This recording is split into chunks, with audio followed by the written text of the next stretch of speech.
Hello friends, welcome back to my family. আশা করি তোমরা সবাই খুব ভালো আছো আর আমরাও ভীষণ ভালো আছি। তো দেখো, আজকে বাচ্চাদেরকে স্কুল থেকে নিয়ে ফিরছি। আর এখানে স্কুল থেকে ফেরার পথে এই যে একটা পার্ক পড়ে, আর প্রতিদিনই বায়না করে এই পার্কে আসবে, স্লিপ দোলনা চড়বে। আজকে তাই ওদের বায়নাটা শুনতে হলো, কারণ প্রত্যেক দিন তো না না বলা যায় না। তো দেখো গেছে, স্লিপ চড়ছে, দোলনা চড়ছে। আমি বাইরেই দাঁড়িয়েছিলাম, বাইরে দাঁড়িয়ে দাঁড়িয়ে দেখছিলাম। তো তারপর আবার এখানে দেখছিলাম এই যে বাঁ হাতের ছেলেগুলো সব রিলস করছে, তো নাচ টাচ করে রিলস করছে। এই যে দেখো এখানে রিলস হচ্ছে, কত সুন্দর। তো আমি তাই দেখতে আসলাম আর ভিডিও করছি। মানে আমরা ফোনে যেরকম শর্ট ইনস্টাগ্রামে রিলস দেখি, ওরকম টাইপের হচ্ছে। তাই বেশ ভালো লাগলো, তাই ভেতরে এসে দেখছিলাম। দাঁড়াও, আমি তো উঠবো নাকি? আরে কাঁদছে দেখো। আর চড়বি দোলনা? হ্যাঁ, আর দোলনা চড়বি? স্লিপ ছাড়া স্কুল থেকে সোজা মানুষ বাড়ি যায়, এখন এই ভর দুপুরবেলা কে দোলনা চড়তে পার্কে যায়? আমি ওই গোল চড়না যাব, আমি ওই স্লিপটা চড়ব না, আমি ওই স্লিপগুলো চড়ব। হ্যাঁ জানিস, পেতনি থাকে দুপুরবেলা, পেতনি ঘোরে, ওই ধাক্কা মেরে তোকে ফেলে দিয়েছে। ও মানে স্লিপ চড়ছিল আর পেতনিতে ধাক্কা মেরে ফেলে দিয়েছে।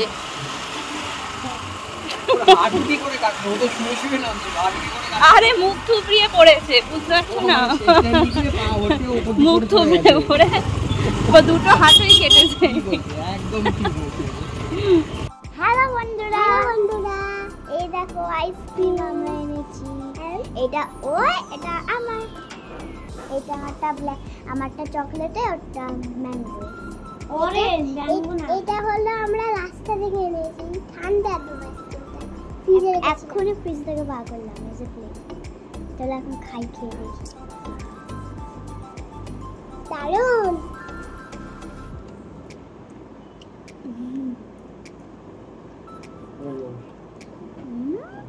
আমি কামড়ালে ভাই,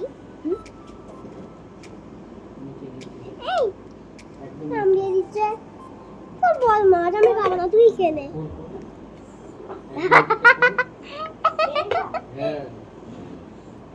তুমি আমাকে কামড়া। দুখানা আছে, একটা পুরো যেটা সেটা।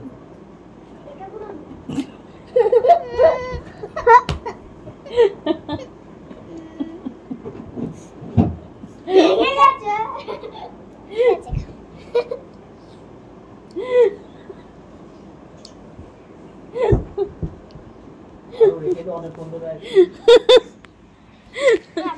দুই বোনে মিলে আইসক্রিম খাচ্ছে।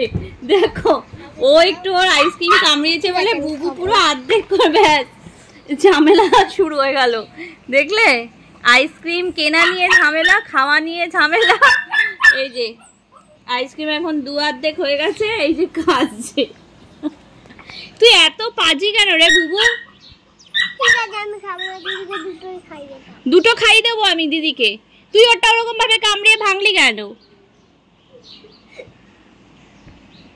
রোটকাই, রোটকাই হ্যান্ডশেক দেবে? রোটকাই দাও, হ্যান্ডশেক দাও, রোটা হ্যান্ডশেক দাও। গুড বয় তো তুমি, শোনা দাও, হ্যান্ডশেক দাও, দাও দাও। Right hand Dodo, right hand দাও,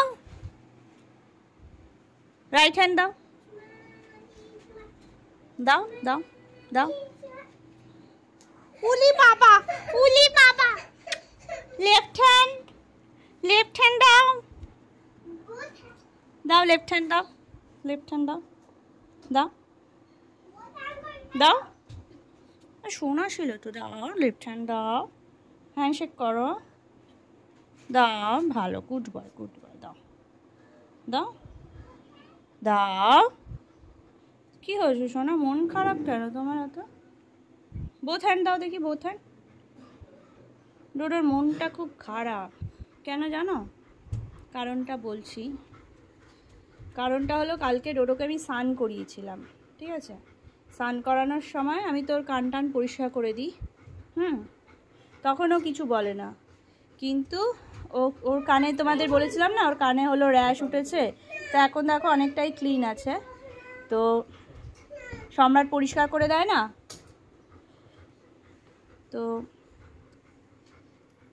যখন পরিষ্কার করে ও তখন মানে ও খুব রেগে যায় কান পরিষ্কার করার সময়। তো কালকে তো স্নান টান করেছিল, তাই সম্রাট ভাবলো যে ওর কানটা তাহলে একটু ভালো করে পরিষ্কার করে দিই। আমি বলেছিলাম যে ওপরটা আমি ভালো করে স্নান করার সময় পরিষ্কার করে দিয়েছি, ওই ভেতরটা তো পরিষ্কার করা যায় না, ভেতরটা ওই পারে পরিষ্কার হতে। তো পরিষ্কার করতে যাবে, মুখ বেঁধে তোর পরিষ্কার হয়। ওদিকে সর বুবু, ওদিকে সর, লেগে যাবে, ওদিকে সর। তো তখন ওই মুখ বাঁধা ছিল আর ও খুব রেগে গেছিলো, ভীষণ রেগে গিয়ে ও কামড়াতে যাচ্ছিল, অ্যাটাক করে ফেলছিল। যেহেতু মুখ বাঁধা ছিল সেই জন্য আর কারোর কোনো ক্ষতি হয়নি। তো কালকে আমি খুব বকেছিলাম ওর কাছে, আমাকে মানে আমার কাছে ওকে আসতে দিচ্ছিলাম না, তো ওতে খুব কষ্ট পেয়েছে। সকাল থেকেও মন মরা হয়েছিল, তারপর আদর টাদর করাতে ঠিক হয়েছে, কিন্তু সেই চনমনে ভাবটা নেই। মানে ও বুঝেছে যে ও ওরকম কামড়াতে গেছিলো, তো বুঝেছে যে ওটা ওর অন্যায় হয়েছে, তো সেই জন্য একটুখানি এরকম আপসেট হয়ে রয়েছে। তারপর ডেজিকেও দিতে যাচ্ছিল, ডেজি ওকে জ্বালাচ্ছিল, মানে ওর ধৈর্য সহ্যটা একটু কম, সেটা কি করা যাবে। শুনেছ, শুয়ে পড় শোনো, এই তো দেখো কত কথা শোনে, সবই বোঝে সবই, কিন্তু ওর মানে ধৈর্যটার জন্য ও মানে অ্যাটাক করে ফেলে, এটাই হলো ওর সমস্যা। ধৈর্যটাও হারিয়ে ফেলে খুব তাড়াতাড়ি।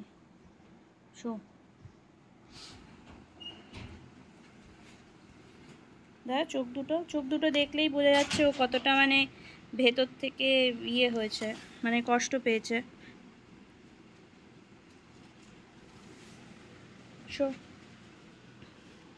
ঠিক আছে, চলো আবার তোমাদের সাথে পরে আসবো কথা বলতে। ফ্রেন্ডস, চলে আসলাম এখন সন্ধেবেলায় একটু টিফিন করতে। এই যে দেখো আজকে একটু চটপাটা টিফিন করব। এখানে আমি দেখো কড়াইতে পেঁয়াজ কুচি, রসুন কুচি, লঙ্কা, তারপরে টমেটো কুচি দিয়ে একটু তেলের মধ্যে ফ্রাই করে নিচ্ছি। তো এর মধ্যে সব মশলা টশলা দেব, নুন, চিনি, জিরে গুঁড়ো, ধনে গুঁড়ো, একটু হলুদ গুঁড়ো, কাশ্মীরি লঙ্কার গুঁড়ো, তো এইগুলো সব পরপর আমি অ্যাড করেছি। দেখো এদের কালারটাও চেঞ্জ হয়েছে। আর এটা একটুখানি কষে আসলে আমি এর মধ্যে দিয়ে দেবো সেদ্ধ করা আলু। তো এটা খুব বেশি মানে চটকাইনি আমি, একটু মানে দানা দানা আছে, তোমরা দেখে বুঝতেই পারছো। তো এরকমভাবেই এটা আলুটা আগে সেদ্ধ করে নিয়েছি, তারপরে খোসা ছাড়িয়ে এরকম ভেঙে ভেঙে নিয়ে এবার এটার সাথে ভালো করে কষাবো। এই যে দেখো এখানে আমি একটু চাট মশলাও দিয়ে দিলাম যাতে একটু টক হয়, টমেটো তো অনেকটাই দেওয়া আছে। আর দিয়ে দিলাম দেখো পুরো একদম ধনেপাতা, অনেকটা পরিমাণের ধনেপাতা। তো বেশ একটা চটপাটা ফ্লেভার আসছে এটার দিয়ে। তো এটা দিয়ে আজকে করব পাও ভাজি। তো দোকানের পাও ভাজি তো খাই আমরা সবাই, কত টেস্টি লাগে। তো এর আগেও আমি করেছি, খুব ভালো হয়। তো এইদিকে দেখো এই যে পাওভাজি ব্রেডগুলো আমি মধ্যখান দিয়ে কেটে নিয়েছি। এবার এটা এই যে বাটারের মধ্যে আমি যেরকমভাবে দোকানে বাটার দিয়ে সেঁকে, তো এই তাওয়ার মধ্যে আমি বাটার দিয়ে সেঁকবো। এই যে দেখো বাটার দিয়ে দিয়েছি, এটা করতে গেলে একটু বেশি পরিমাণেরই বাটার লাগে। আর এই যে এটা এরকম কড়া কড়া করে একটুখানি ফ্রাই করে নেব ব্রেডগুলো। তারপর এইদিকে দেখো এই যে আলুটা মশলাটা রয়েছে এটার মধ্যেও আমি একটু বাটার দিয়ে দিয়েছি, আর একটু শসা কুচুক করে নিয়েছি। আর এই যে দেখো পাওভাজি রেডি, একটু দই আর টমেটো সস দিয়ে আর শসা দিয়ে আমি সাজিয়ে নিয়েছি। হ্যাঁ তাই, খা।